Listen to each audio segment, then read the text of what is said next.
An investigation into Texas group homes by her sister station in Dallas, WFAA, brought to light the deaths of two men with intellectual disabilities.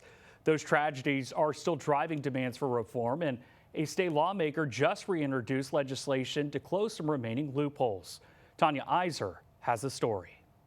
Joshua Moore had the intellect of a third grader. The state paid for his care in a group home.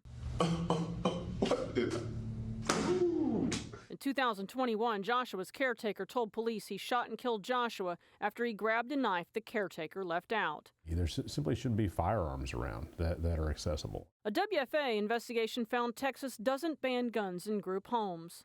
Called Joshua's Act, State Representative Chris Turner's refiled legislation that would outlaw guns in group homes that care for people with intellectual disabilities. This would simply extend the same common sense protections that we currently have in nursing homes, that we currently have in hospitals, to also include group homes.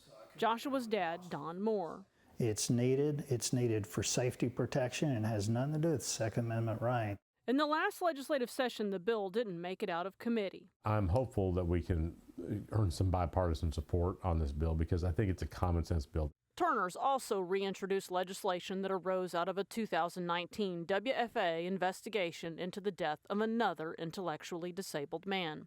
Our investigation found the owner of Leroy Anderson's group home, not his family, was about to collect Leroy's $50,000 life insurance payout after he died. It is the definition of a conflict of interest impacting some of the most vulnerable people in our society.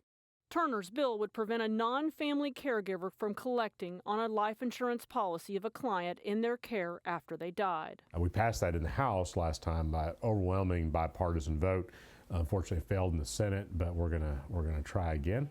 WFA's Disabled in Danger investigation already led to changes in 2023. Governor Greg Abbott signed into law legislation that requires national background checks and gave regulators the authority to suspend troubled caretakers.